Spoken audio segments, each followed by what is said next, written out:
célébration. Amen.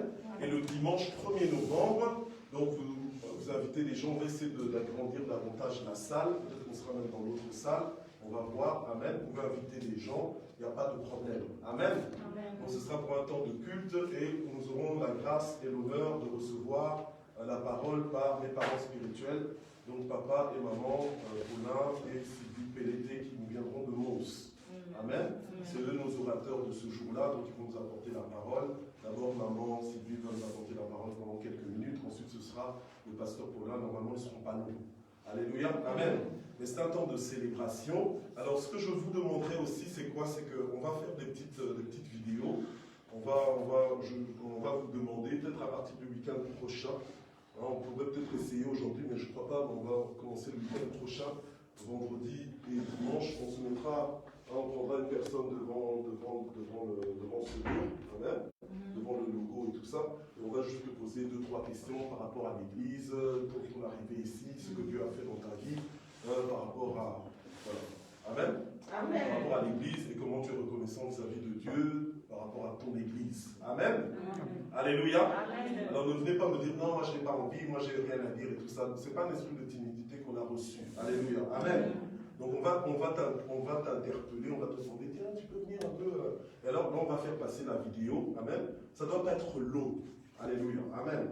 Mais tu veux juste glorifier le Seigneur pour les 10 ans de l'église. Peut-être que tu n'étais pas là depuis le début, ok, mais il y a un moment donné où Dieu a conduit tes pas jusqu'ici.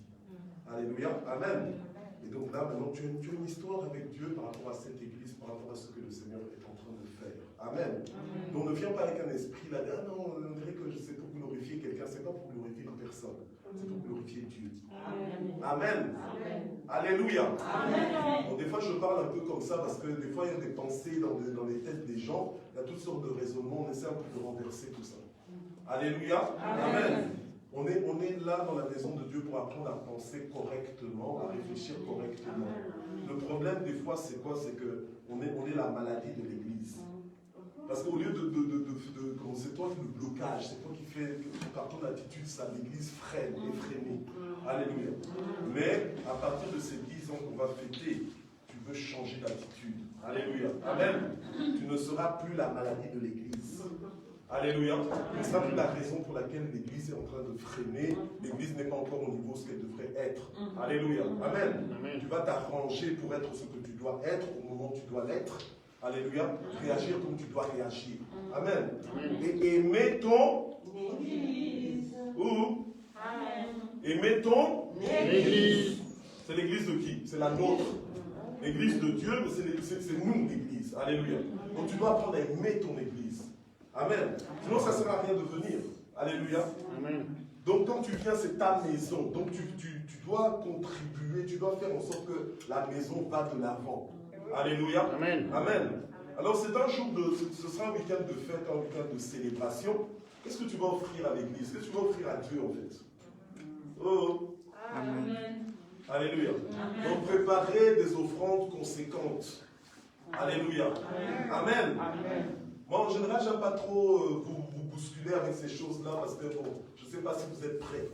Alléluia. Amen. Amen. Mais quand Dieu t'a gagné, il a gagné ton cœur, il a gagné ta poche, il a tout gagné. Amen. Alléluia. Amen. Donc, il faut savoir honorer Dieu. Amen. Donc, ce week-end-là, prépare-toi à emmener une offrande, c'est entre toi et Dieu. Amen. Alléluia. Amen. Tu vas dire à Dieu, Seigneur, voilà, l'offrande. Ce n'est pas des dîmes, je ne parle pas des dîmes.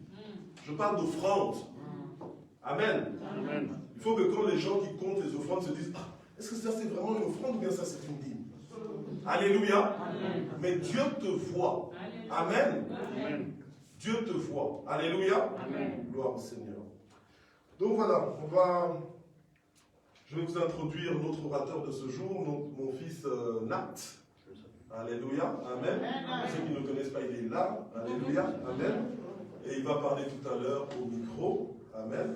Nous apporter la parole que le Seigneur lui a mis à cœur de nous apporter en ce jour. Alléluia. Vraiment que Dieu vous bénisse. Soyez réceptifs. Amen. Ne dites pas non, je ne veux pas le pasteur du prêche, moi je m'en veux ou bien je me déconnecte. Non. Écoute la parole de Dieu. Dieu parle tantôt d'une façon, tantôt d'une autre. Dieu s'est choisi, Nat, aujourd'hui comme l'instrument pour nous parler. Donc, soyons réceptifs. J'espère que vous avez vos cahiers. J'espère que vous avez vos bics. Il ne faut prendre cette habitude. Alléluia. Est-ce qu'il y a encore des cahiers dans l'armoire? Si jamais il y a des cahiers dans l'armoire, vous distribuez les cahiers. Amen. Mais nous sommes l'église de Dieu. Je suis content de vous voir nombreux. Reprenons cette habitude. Ce n'est plus le moment de se confiner. Alléluia. Nous devons triompher de tout. Même du Covid, nous devons triompher du Covid. On n'a pas peur. D'accord? On respecte les mesures et tout ça, mais on fait ce qu'on doit faire. Alléluia. Amen. Et aujourd'hui, je crois qu'il y a eu des percées au milieu de nous. Il y a eu des changements. Et là, la parole de Dieu je crois que Dieu va faire davantage. Alléluia. Amen. Donc, communion avec cette parole. Connectons-nous à cette parole. Amen. Amen. Voilà. Nat, que Dieu te bénisse.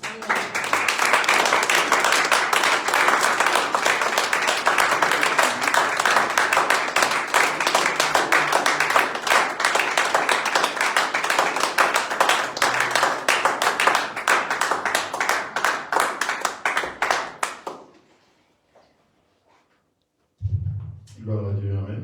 Amen. Nous allons prier encore pour remettre sur notre main du Seigneur. Dans notre Père, nous te rendons gloire, nous te disons encore merci, Seigneur, pour ce moment. Merci pour ta présence au milieu de nous. Merci pour tout ce que tu as encore accompli. Ce matin, au Dieu du cœur, nous savons, au Dieu du cœur, que tu n'as pas encore fini avec nous, Seigneur. Nous te disposons nos cœurs, Seigneur, afin que tu nous instruises, que tu nous enseignes, afin que tu nous parles encore aujourd'hui, Seigneur. Éternel, nous sommes là, Seigneur, prêts à recevoir, Seigneur, ta parole. Éclaire-nous encore, ô Dieu de gloire. Que ta parole illumine les yeux de nos cœurs, Seigneur Jésus-Christ. Et que seule la gloire nous revienne, à toi seul, que toi seul puisses recevoir toute la gloire en tout ce que nous ferons. À toi la gloire dans le nom de Jésus-Christ. Amen. Amen. Amen. Amen. Merci, nous pouvons prendre place.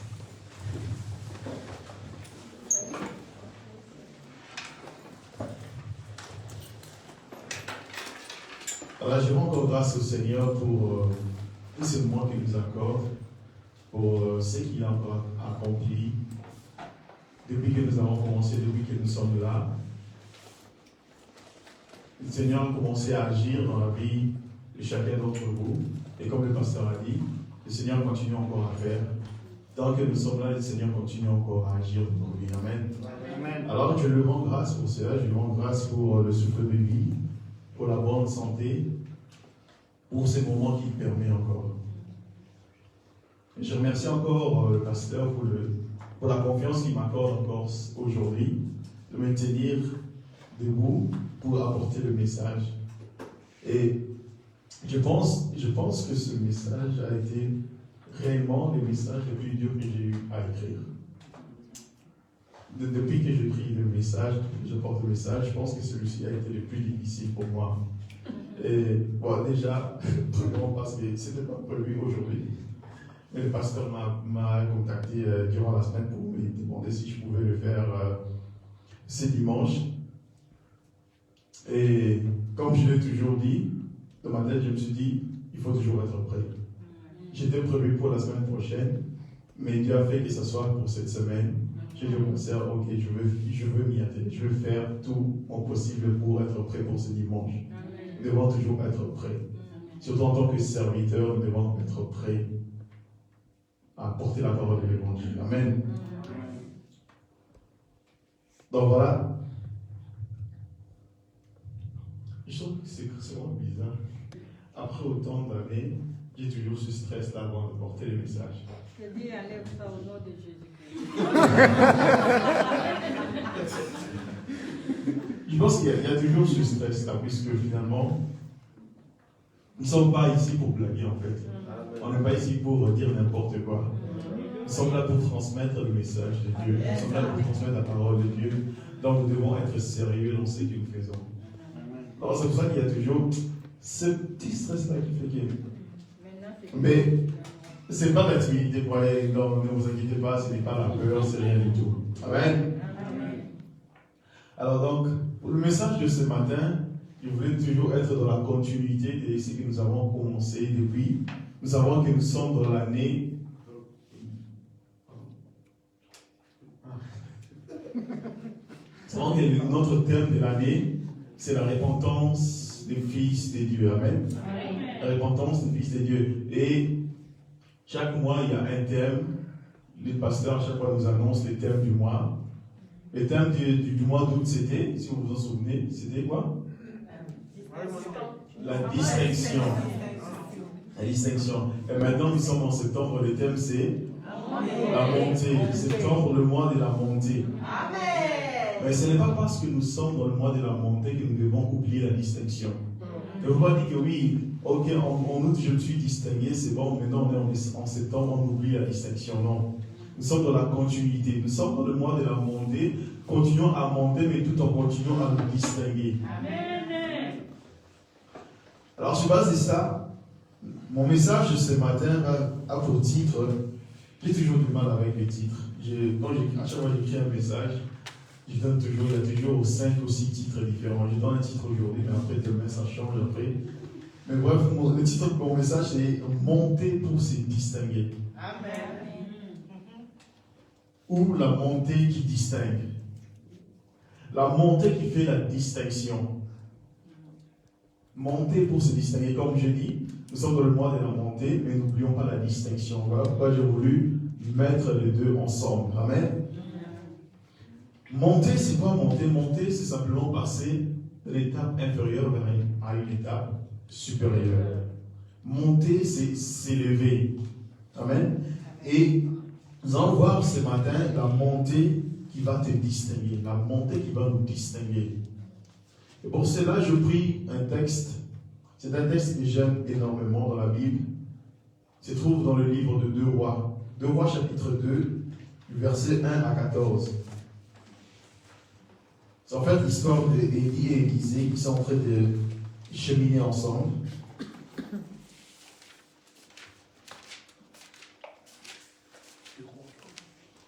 Deux Rois chapitre 2, du verset 1 au verset 14. Je lis dans le nom de Jésus-Christ. Lorsque l'Éternel fit monter Élie au ciel dans un tourbillon, Élie partait de Gilgal avec Élisée. Élie dit à Élisée, reste ici, je te prie, car l'Éternel m'envoie jusqu'à Bethel. Élisée répondit, l'Éternel est vivant et ton âme est vivante. Je ne te quitterai point. Et ils descendirent à Bethel. Les fils des prophètes qui étaient à Bethel sortirent vers Élisée et lui dirent, sais-tu que l'Éternel enlève aujourd'hui ton maître au-dessus de ta tête? Et il répondit, je le sais aussi, taisez-vous. Élie lui dit, Élisée, reste ici, je te prie, car l'Éternel m'envoie à Jéricho. Il répondit, l'Éternel est vivant et ton âme est vivante, je ne te quitterai point. Et ils arrivèrent à Jéricho. Les fils des prophètes qui étaient à Jéricho s'approchèrent d'Élisée et lui dirent, sais-tu que l'Éternel enlève aujourd'hui ton maître au-dessus de ta tête? Et il répondit, je le sais aussi, taisez-vous. Élie lui dit, reste ici, je te prie, car l'Éternel m'envoie au Jourdain. Il répondit, l'Éternel est vivant et ton âme est vivante, je ne te quitterai point. Et ils poursuivirent tous deux leur chemin. 50 hommes d'entre les fils des prophètes arrivèrent et s'arrêtèrent à distance vis-à-vis, et eux deux s'arrêtèrent au bord du Jourdain. Alors Élie prit son manteau, le roula et en frappa les eaux, qui se partagèrent çà et là, et ils passèrent tous deux à sec. Lorsqu'ils eurent passé, Élie dit à Élisée, demande ce que tu veux que je fasse pour toi, avant que je sois enlevé d'avec toi. Élisée répondit, qu'il y ait sur moi, je te prie, une double portion de ton esprit. Élie dit, tu demandes une chose difficile, mais si tu me vois pendant que je serai enlevé d'avec toi, cela t'arrivera ainsi. Sinon, cela n'arrivera pas. Comme ils continuèrent à marcher en parlant, voici un char de feu et les chevaux de feu les séparèrent l'un de l'autre. Et Élie monta au ciel dans un tourbillon. Élisée regardait et criait, mon père, char d'Israël et sa cavalerie. Et il ne les vit plus. Saisissant alors ses vêtements, il les déchira en 2 morceaux. Et il releva le manteau qu'Élie avait laissé tomber. Puis il retourna et s'arrêta au bord du Jourdain. Il prit le manteau d'Élie qu'Élie avait laissé tomber et il en frappa les eaux et dit, où est l'Éternel, le Dieu d'Élie? Lui aussi il frappa les eaux qui se partagèrent çà et là, et Élisée passa. Amen. Il y a tellement de choses à dire dans ce texte. C'est un texte qui est très riche en enseignements. Comme nous avons dit, je vais me baser sur ce texte en fait pour vous parler justement de la montée qui distingue. Et je vais nous dire ce matin qu'en fait la montée c'est un processus. La montée est un processus, c'est un cheminement qui peut se faire en plusieurs étapes. Et dans ces textes, nous allons voir 5 étapes de la montée qui distingue. 5 étapes de la montée qui distingue. Et nous savons que c'est Dieu qui nous fait monter. Dieu nous fait monter avec notre participation, bien évidemment, avec notre implication. Il nous fait cheminer dans plusieurs étapes. Celui qui ne veut pas monter ne montera pas. Dieu ne va pas t'efforcer à monter. Dieu nous fait monter, mais avec notre implication. Alors la première étape de cette montée, c'est... Vous attendez ce que je dis, c'est il faut faire ceci, il faut faire cela. Non, la première étape, c'est Gilgal. Dans le texte, on nous dit qu'Élie et Élisée sont partis de Gilgal. Alors Gilgal, c'est pas Gilgal. Gilgal, en fait, c'était une ville. Et cette ville, en fait, on peut prendre Josué chapitre 5. C'est une ville, en fait, et dans cette ville, il s'est passé quelque chose. Si nous lisons notre Bible dans le livre de Josué chapitre 5, nous savons que le peuple, à ce moment, dans ce texte, nous dit que le peuple était à Gilgal. Et si nous voyons le verset 6, la Bible nous dit ceci. À partir du verset 5.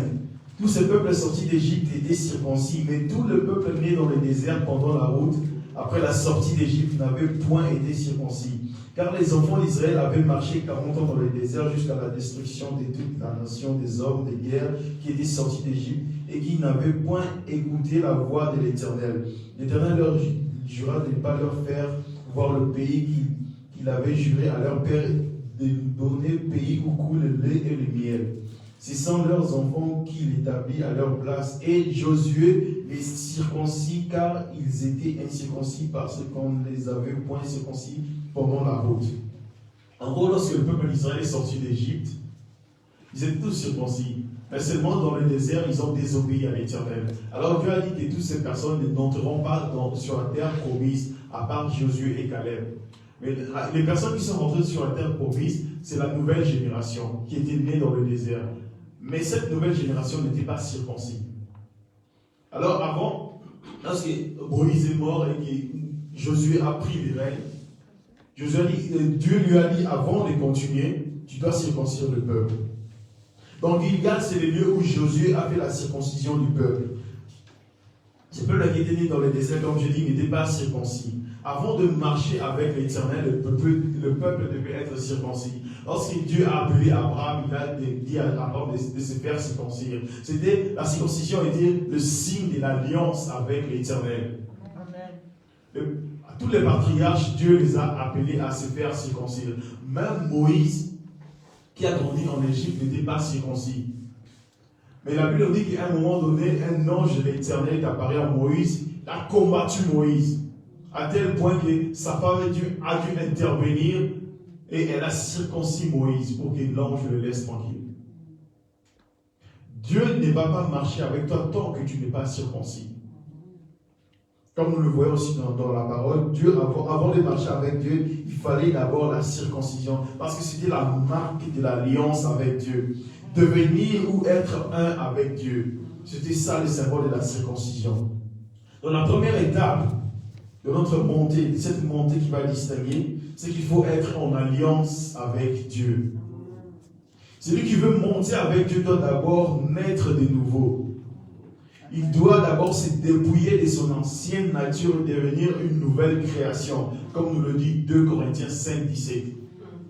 Il doit se dépouiller de sa chair et être en alliance avec Dieu, ainsi bénéficier de tous les avantages de l'alliance. Si tu veux monter avec Dieu, tu dois être en alliance avec lui.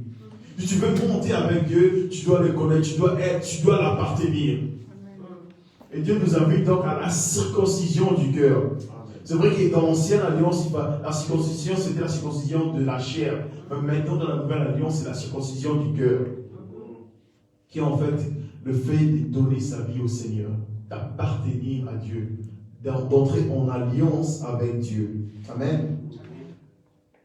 Et Gilgal avait aussi une autre signification. Toujours dans le même texte, le verset 9, Dieu dit à Moïse ceci.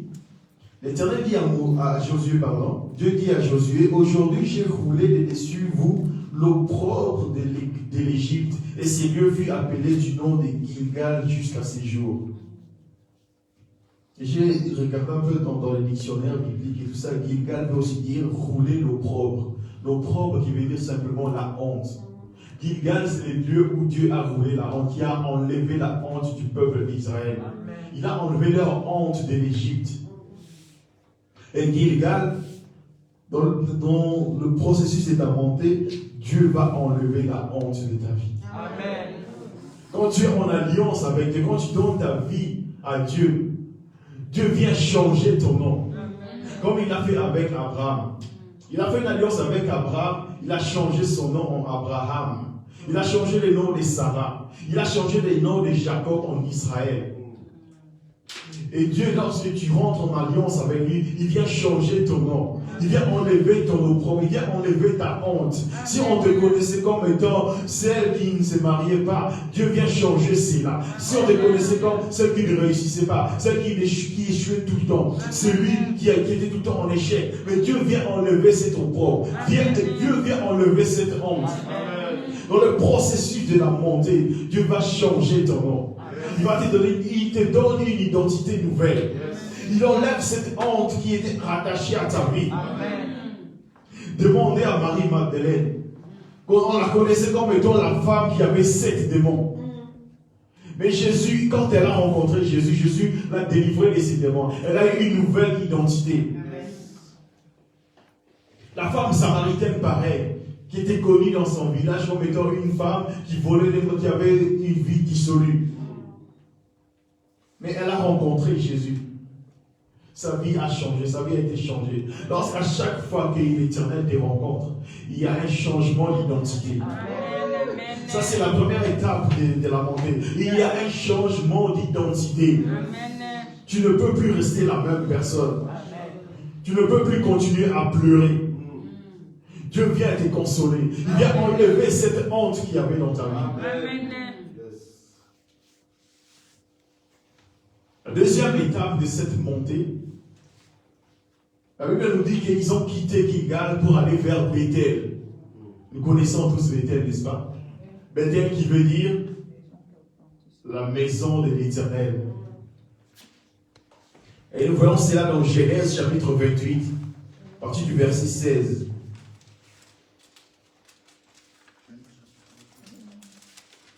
Genèse 28, le verset 16 à 19. Ici, c'est Jacob. C'est l'histoire de Jacob. Le verset 16 nous dit ceci. Jacob s'éveilla de son sommeil et il dit, certainement l'Éternel est en ces lieux et moi je ne les savais pas. Il eut peur et dit que ces lieux est redoutable. C'est ici la maison de Dieu. C'est ici la porte des cieux. Et Jacob s'éleva de bon matin. Il prit la pierre dont il avait fait s'enchevêcher. Il la dressa pour monument et il versa de l'huile sur son sommet. Il donna à ces lieux le nom de Bethel, mais la ville s'appelait auparavant Luz. Donc ici, en fait, Jacob est en train de s'enfuir parce qu'il a commis des bêtises avec, je pense qu'il a trompé son frère et il est en train de s'enfuir. Il arrive sur un territoire qui s'appelait Luz et trouve un endroit, il prend une pierre et il se couche. Et pendant son sommeil, il a eu une vision, il a eu un songe. Il a vu que là où il était, en fait, les cieux étaient ouverts, il y avait une échelle qui reliait le ciel et la terre, et il y avait des anges qui montaient et descendaient. Alors à son réveil, Jacob a compris que dans ces lieux-là, il y avait la présence manifeste de Dieu. Jacob a vu que dans ces lieux, il y a la présence, il y a une forte présence de Dieu. Et il a donné à ces lieux le nom de Bethel, qui veut dire la maison de Dieu. Et dans la deuxième étape de la montée, dans le processus de la montée, l'Éternel nous invite à chercher sa présence.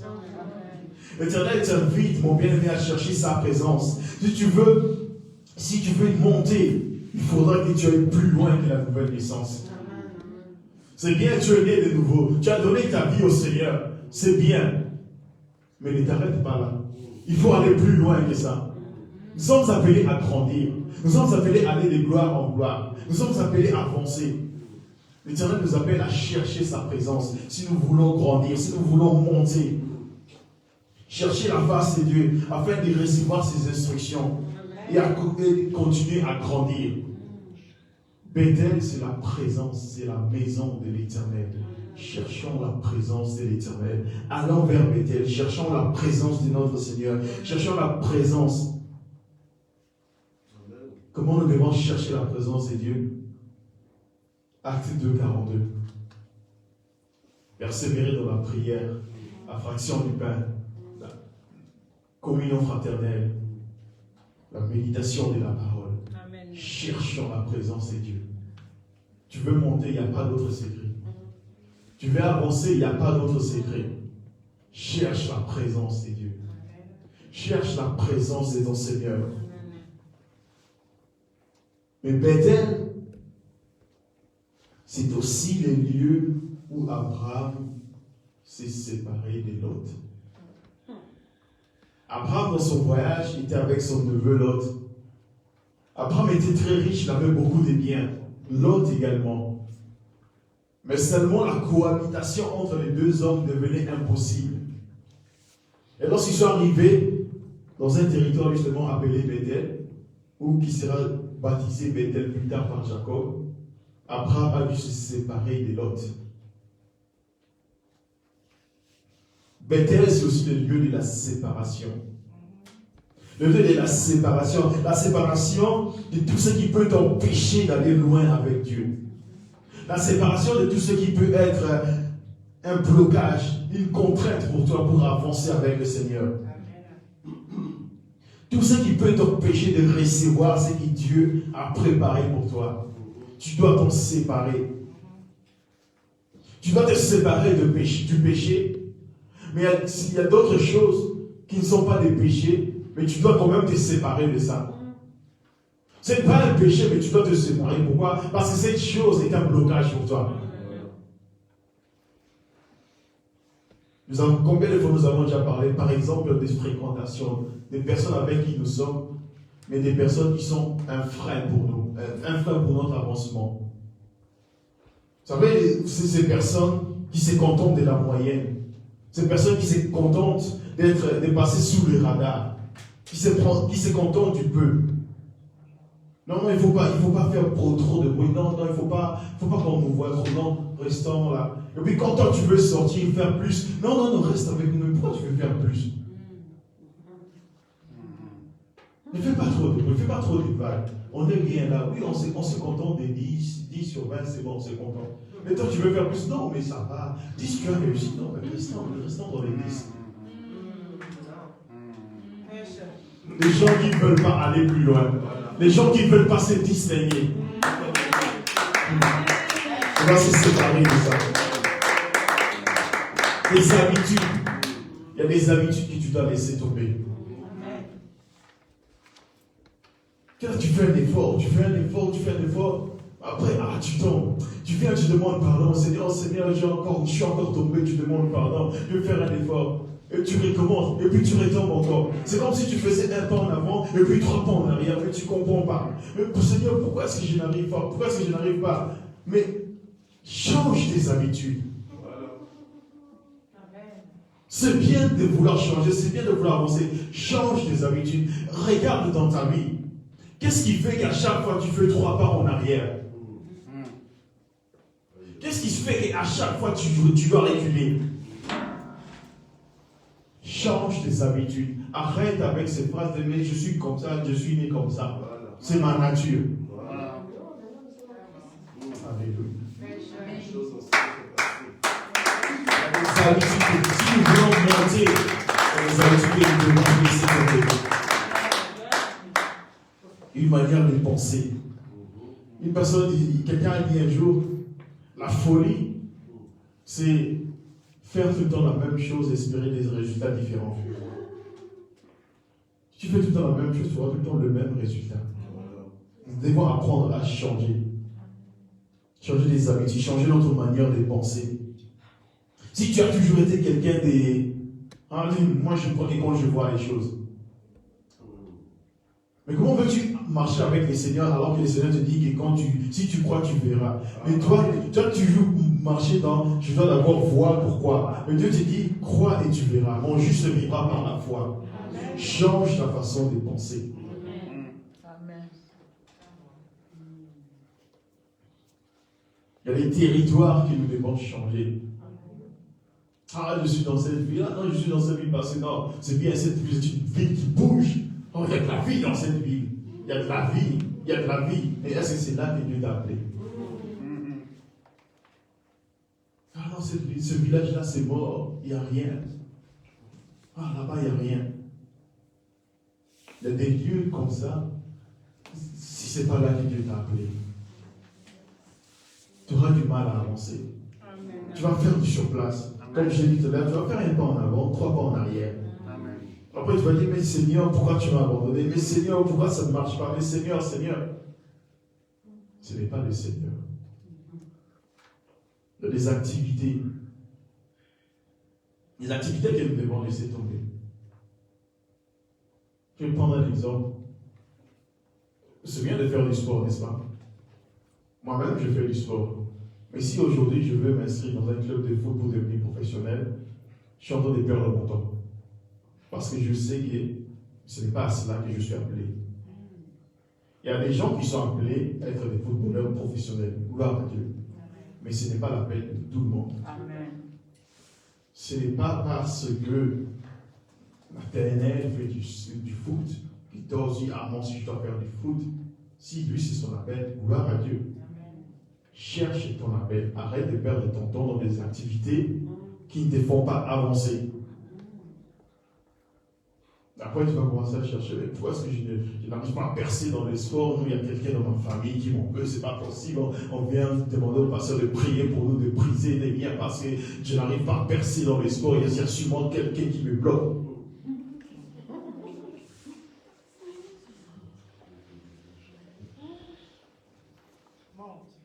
On va prier pour toi, mais on va te dire qu'il y a lui, effectivement, il y a quelqu'un qui te bloque. C'est toi. Ce n'est pas ton oncle, ce n'est pas Kelly, c'est toi. Amen. Amen. Troisième étape de notre montée. Et c'était à Bethel, maintenant, ils ont commencé à se rendre à Jéricho. Nous connaissons tous la ville de Jéricho, n'est-ce pas? La ville de Jéricho, c'est la première ville que Josué avait conquise lorsqu'ils sont entrés dans la terre promise. Mais comment était Jéricho? Comment est-ce qu'ils ont conquis Jéricho? Jéricho était une ville barricadée. Il y avait des murailles, des très grandes hauteurs. Et ils n'ont pas conquis Jéricho en mettant le feu au mur. Ils n'ont pas été chercher des marteaux-piqueurs pour détruire le mur. Ils n'ont pas pris des massues pour casser les murs. Et comment est-ce qu'ils ont conquis Jéricho? Est-ce que quelqu'un sait? Alléluia. Ils ont fait 7 fois les tours de Jéricho. Ils ont fait les tours de Jéricho pendant 1 semaine. Je ne sais pas si vous réalisez en fait, si je veux dire la folie et la chose. Vous êtes devant une ville qui est barricadée. Aujourd'hui, on commence lundi. Le pasteur nous dit, alors on fait le tour de la ville. Personne ne dit rien. On ne dit pas un mot, pas un cri. On commence à marcher en silence, on fait le tour. Quand on a fini de faire le tour, ok, merci, chacun rentre chez soi. Ok. Mardi, le pasteur convoque tout le monde. Allez, on fait le tour de la ville. Pas un mot, personne ne dit rien. Après, à la fin, chacun rentre chez soi. À un moment donné, je pense que dans l'assemblée, les gens vont commencer à dire les pasteurs, on ne sait pas ce qui se passe, mais. Sûrement, c'était ça. Les gens se disaient, mais Josué est devenu fou, qu'est-ce qui se passe? C'est pas comme ça qu'on va vaincre, on va prendre possession de cette ville. Mais le 7e jour, Josué dit, on va faire 7 fois le tour de la ville. Et au bout du 7e tour, on va pousser les cris de victoire, les cris des louanges. Et lorsqu'ils ont fait cela, le mur de Jéricho se sont écroulés.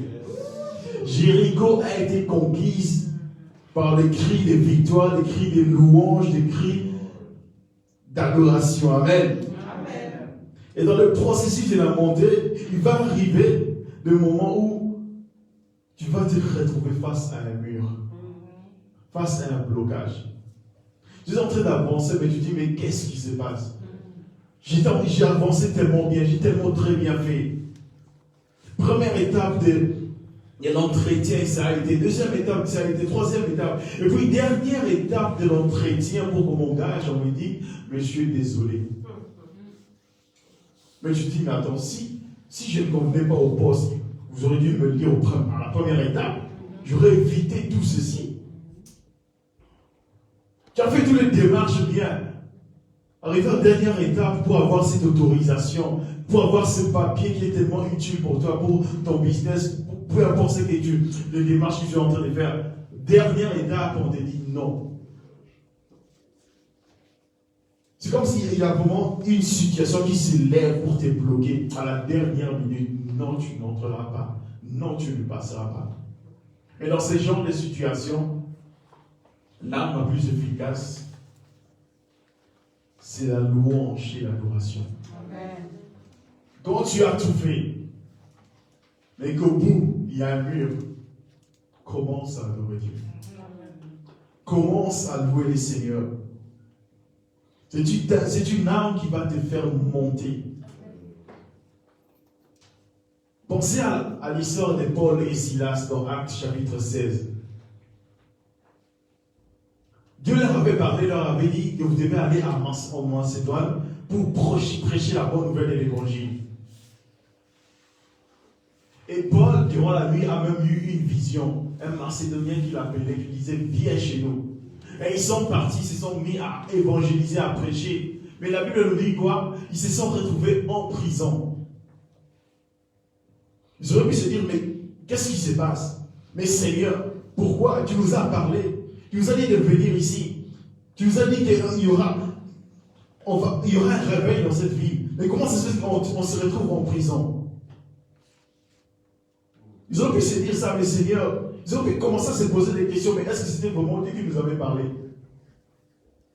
Ils n'ont pas accusé Dieu, ils n'ont pas dit, mais Seigneur, tu nous as abandonnés, tu nous as envoyés ici pour nous abandonner. Non. Qu'est-ce qu'ils ont commencé à faire dans la prison? La Bible nous dit qu'au milieu de la nuit, ils se sont mis à chanter des louanges. Au milieu de la nuit, ils ont commencé à louer et à adorer Dieu. Et c'est à partir de là que les geôliers s'est converti. Les geôliers qui étaient macédoniens, il s'est converti. Ensuite, sa maison s'est convertie et ils ont commencé l'église que nous connaissons, l'église de Philippe, à qui l'apôtre Paul avait écrit la lettre aux Philippiens. Tout ça pourquoi? Parce qu'à un moment donné, ils se sont dit on va adorer. Ils n'ont pas dit que non, on va baisser les bras, on va pleurer, mais ils ont dit on va adorer. Bien-aimés, ne cherchons pas à blâmer une personne. Ne commençons pas à accuser Dieu, parce que Dieu n'abandonne jamais. Quand tu te retrouves face à un mur, face à une situation qui te bloque, commence simplement à adorer. Commence à adorer Dieu. L'adoration dans les difficultés te fera monter. L'adoration dans les difficultés nous fera monter. Je vais plus vite. Le point suivant, c'est le quatrième. Le quatrième point, c'est le Jourdain. Après Jéricho, ils sont arrivés au Jourdain. Et à cette époque-là, le Jourdain, en fait, représentait en fait la limite. C'était la limite. Nous avons dit, je l'avais dit la dernière fois, lorsque Josué s'est levé pour entrer dans la terre promise, le premier obstacle, c'était quoi? C'était de traverser le Jourdain. En quittant Sittim, il fallait traverser le Jourdain pour entrer dans la terre promise. Donc le Jourdain était considéré comme étant la limite, en fait, du territoire. Puisque les Jourdains représentent les limites, nous devons savoir que dans la vie, nous avons des limites. Il y a des limites dans la vie. Mais seulement il y a deux sortes de limites. Il y a des limites qui ont été placées par Dieu. Et ces limites-là, nous ne devons pas y toucher. Parce que c'est Dieu qui les a placées. Dieu les a placées en garde-fou pour notre bien et pour notre protection. Nous ne devons pas toucher à ces limites. Mais il y a des limites qui ont été placées par les hommes. Les hommes, quand je dis les hommes, c'est qui? Soit ce sont d'autres personnes, soit c'est nous-mêmes. Quelques exemples de limites placées par les personnes. C'est lorsque les personnes te disent, tu n'y arriveras pas. Tu n'es pas capable. Ça ne sert à rien d'essayer. Personne ne l'a déjà fait avant. Cette phrase est tellement bizarre. Personne ne l'a déjà fait avant. Pourquoi tu veux le faire? Mais tout ce qui se fait aujourd'hui, avant, personne ne le faisait. Tout le monde fait, de toute façon, tout le monde fait de cette façon. Alors fais comme tout le monde. Fais comme tout le monde. Les limites que les hommes nous mettent. Tu n'es pas belle. Tu as des grandes oreilles. Ça crée des complexes dans la vie des autres. Et il y a aussi des limites que nous nous mettons nous-mêmes comme génie. Nous disons des phrases comme moi, je n'y arriverai pas. Ah, ça, c'est pas pour moi, ça, c'est pour les autres. Je suis timide. Je n'ose pas. Ou je préfère rester dans l'anonymat. Non, je ne veux pas qu'on me voie. Toi, non, je n'aime pas parler devant. Surtout lorsque le pasteur demande qui a un témoignage. J'aime pas parler devant. Quand il dit aujourd'hui, tu vas conduire la louange. Oh non, j'aime pas ces. J'aime pas parler devant. J'aime pas chanter devant. Mais pourtant tu es devant, tu chantes. Oh, si jamais je me trompais, peut-être que ça ne marchera pas si je le fais. Des limites que nous nous mettons nous-mêmes. Nous devons absolument aller au-delà de nos limites. Nous devons briser nos limites. Les limites que nous nous mettons, les limites que les hommes nous mettent. Ésaïe 54:2 nous dit ceci: élargis l'espace de ta tente. Qu'on déploie les couvertures de ta demeure, ne retiens pas, allonge tes cordages et affermis tes pieux. Élargis l'espace de ta tente. Si tu veux recevoir plus, tu dois élargir l'espace de ta tente. Amen. Si tu as un verre de 20 centilitres et tu veux avoir 1 litre, prends un seau de 1 litre. N'espère pas avoir 1 litre avec un verre de 20 centilitres. Élargis l'espace de ta tente. Sors de tes sentiers battus, élargis tes limites. Arrête de te limiter, arrête de dire que je n'arriverai pas. Arrête de dire que c'est plus fort que moi. Arrête de dire que non, moi je suis timide, je ne pourrai pas. Non, ça ce sont les mensonges du diable. Les mensonges de l'ennemi pour te bloquer. Si tu veux monter dans le processus de la montée, si tu veux monter pour te distinguer, tu dois élargir tes limites. Les personnes qui se distinguent, ce sont les personnes qui font plus que les autres. Si tu fais comme tout le monde, en quoi tu vas te distinguer? Élargis tes limites.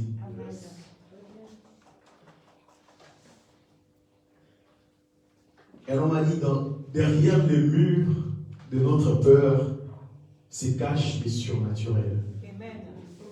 Ne vous contentez pas de peu alors que votre Dieu vous fait tellement plus pour vous. Il a des miracles préparés d'avance. Donc, il y a des miracles préparés d'avance. Les miracles sont là. Ils sont préparés d'avance, ils sont là. Donc, tout ce que toi tu as à faire, c'est oser. Amen. Brise tes limites. Amen. Et la dernière étape de cette montée, une étape très importante, c'est la prière. Élie dit à Élisée, demande-moi ce que tu veux. Alors Élisée lui dit que je puisse avoir la double portion de ton esprit. La prière, demandez à Dieu par la prière. Philippiens 4:6. Ne vous inquiétez de rien, mais faites connaître vos besoins à Dieu. La prière, c'est très important. Très souvent, vous savez, souvent nous avons les désirs. Nous avons les désirs, nous avons le souhait. Ah, j'aimerais que ceci, j'aimerais que cela. Ah, j'aimerais que l'église grandisse, j'aimerais. Mais on a tellement de souhaits, mais finalement, on ne le demande pas à Dieu. Je vais prendre un exemple pour vous illustrer cela. Il y avait un homme qui était malade, ça faisait 38 ans qu'il était malade, il était au bord de la piscine de Bethesda. Il espérait être guéri. À chaque fois qu'il voulait sauter dans l'eau, mais il y avait quelqu'un qui venait avant lui. Je ne sais pas si vous réalisez ce que c'est 38 ans. 38 ans, c'est toute une génération. 38 ans. Donc pendant ces 38 ans, il avait cette espérance, ce souhait-là. Et lorsque Jésus est arrivé, qu'est-ce que Jésus lui a posé comme question? Que veux-tu que je te fasse? Parce que Jésus voulait qu'il puisse exprimer son besoin. C'est bien que tu as un désir, mais exprime-le. Quand souvent on a des désirs, on veut, mais on ne demande pas à Dieu. Mais Jésus a dit, dans Jean 16, 24, jusqu'à présent, vous n'avez rien demandé en mon nom. Jésus dit clairement, nous n'avons pas reçu parce que nous n'avons encore rien demandé, ou alors nous n'avons pas demandé en son nom. Demande à Dieu. Mais qu'est-ce que tu veux? Qu'est-ce que tu veux que Dieu puisse faire de toi? Matthieu, c'est demander dans ton bras. Et à la fin de ces voyages, dans ce texte, on a vu qu'il y avait deux personnes, n'est-ce pas? Élie et Élisée, ils sont en train de marcher. Ils sont en train de suivre le même parcours. Mais simplement, à la fin, nous avons deux montées différentes. Élie monte au ciel et Élisée passe des disciples à prophètes d'Israël. Amen. Deux personnes ayant suivi le même parcours, mais connaissent des montées différentes. Maintenant, la façon dont Dieu va te faire monter ne sera pas forcément la même que ton voisin. Amen. Vous pouvez suivre le même enseignement, vous pouvez être dans la même église, vous pouvez même commencer le même business. Vous pouvez suivre les mêmes formations, mais chacun a son appel propre. Amen. Selon le plan de Dieu et la foi de chacun. Amen.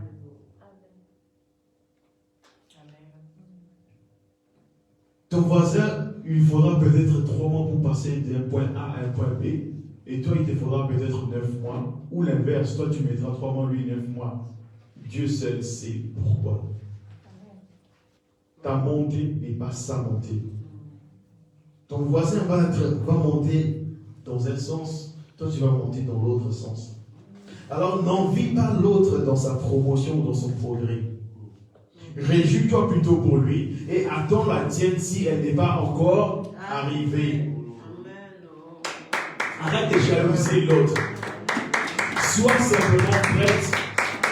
Sois prêt pour accueillir ta montée, sois prêt pour accueillir ta promotion, mais ne jalouse pas l'autre. Parfois nous échouons, pourquoi? Parce que nous voulons exactement la même chose que lui. Ça s'appelle la convoitise. Je convoite. Ah, lui il a eu ça, moi aussi je veux l'avoir. Si lui il a eu ça, bénis le Seigneur. Amen. Et dis que Seigneur, si lui il a eu dans cette, je sais que moi aussi je vais avoir. Alors je m'attends à toi.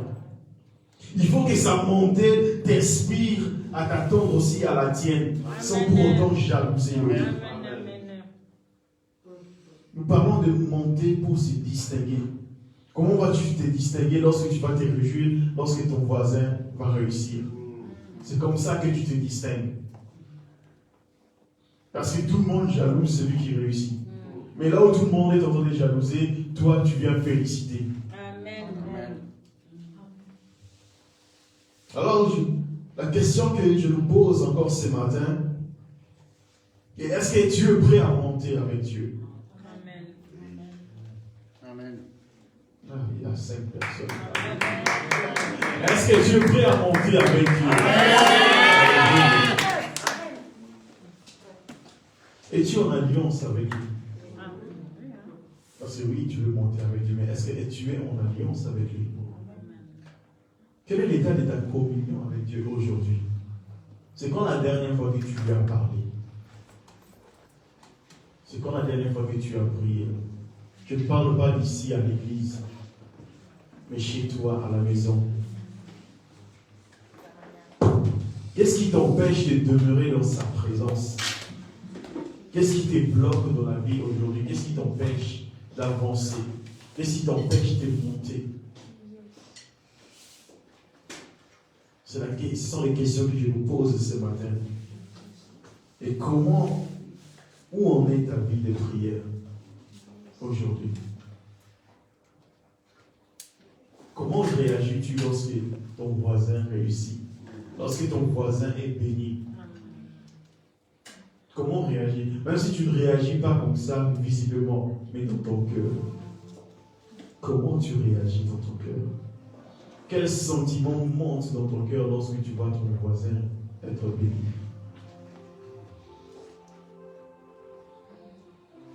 Nous allons prendre le temps de prier ensemble ce matin. Nous allons demander au Seigneur de nous aider. Et de nous aider à rester dans l'alliance avec lui et de vivre à part pour lui. Nous allons demander au Seigneur de nous aider à nous séparer de tout ce qui peut entraver ou empêcher notre montée. Nous allons demander au Seigneur de nous aider à activer inconditionnellement notre vie de louange et de prière.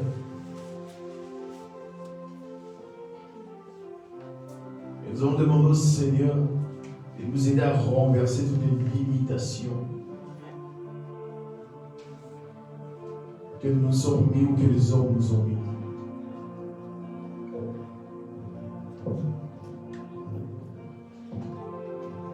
Est-ce que nous pouvons simplement lever nos voix et dire au Seigneur, aide-moi à rester dans l'alliance avec toi et à vivre à part pour toi. Lève ta voix ce matin et dis-lui, Seigneur, aide-moi.